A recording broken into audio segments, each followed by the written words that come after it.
श्री हरि प्रश्नोपनिषद छठा प्रश्न। छठे प्रश्न में फिर इन प्रसिद्ध महात्मा पिपलाद से भारद्वाज पुत्र शुकेशा ने भगवान कौशल देशीय राजकुमार हिरण्यनाभ ने मेरे पास आकर यह प्रश्न पूछा, हे भारद्वाज, क्या तुम 16 कलाओं वाले पुरुष को जानते हो?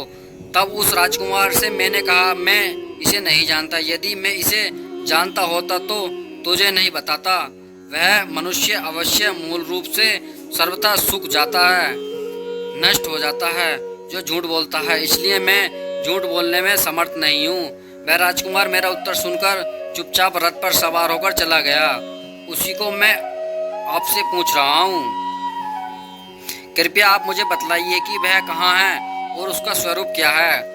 उससे वह सुप्रसिद्ध महर्षि बोले, हे प्रिय, यहाँ इस शरीर के भीतर ही वह पुरुष है जिसमें यह 16 कलाएं प्रकट होती हैं। अर्थात जब मनुष्य के हृदय में परमात्मा को पाने के लिए उत्कृष्ट अभिलाषा जागृत हो जाती है, तब वे उसे वही उसके हृदय में ही मिल जाते हैं। उसने विचार किया कि शरीर से किसके निकल जाने पर भी निकल जाऊंगा, तब किसके इस शरीर में स्थिर रहने पर भी स्थिर रहूंगा।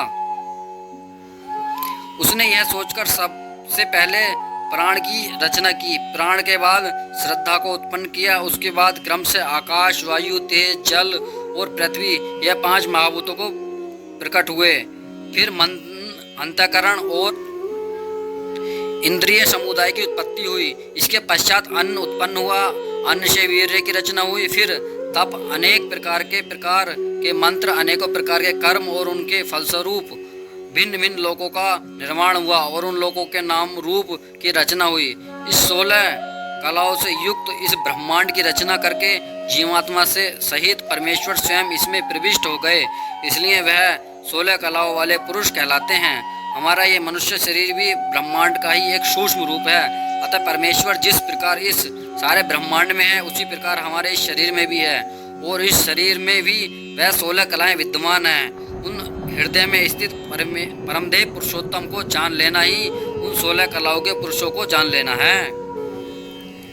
वह प्रलय का दृष्टांत इस प्रकार है, जिस प्रकार ये नदियां समुद्र की ओर लक्ष्य करके जाती हैं और बहती हुई समुद्र को प्राप्त कर उसी में विलीन हो जाती हैं, उनके नाम और रूप नष्ट हो जाते हैं और फिर केवल समुद्र एक नाम से ही पुकारी जाती हैं। इस प्रकार सब ओर से पूर्णतः देखने वाले इन परमेश्वर की ऊपर बताई हुई 16 कलाएं, जिनका परमधार और परम गति पुरुष है, प्रलय काल में परम पुरुष परमात्मा को पाकर उन्हीं में विलीन हो जाती हैं तथा इन सबके नाम रूपी पृथक पृथक नाम से रूप नष्ट हो जाते हैं। फिर पुरुष इस नाम से ही पुकारी जाती हैं। वही यह कला रहित और अमर परमात्मा है।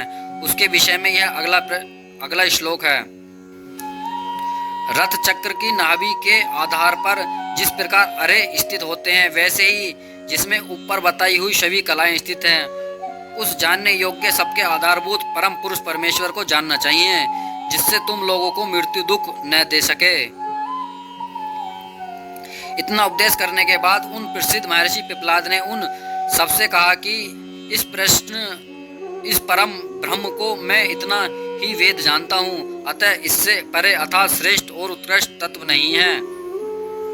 तब उन 6 ऋषियों ने पिपलाद जी की पूजा की और कहा, आप ही हमारे पिता हैं, जिन्होंने हम लोगों को अविद्या के दूसरे पार पहुंचा दिया। आप परम ऋषि को नमस्कार है, परम ऋषि को नमस्कार है। इसी तरह छठा प्रश्न समाप्त हुआ और प्रश्नोपनिषद भी समाप्त हुआ।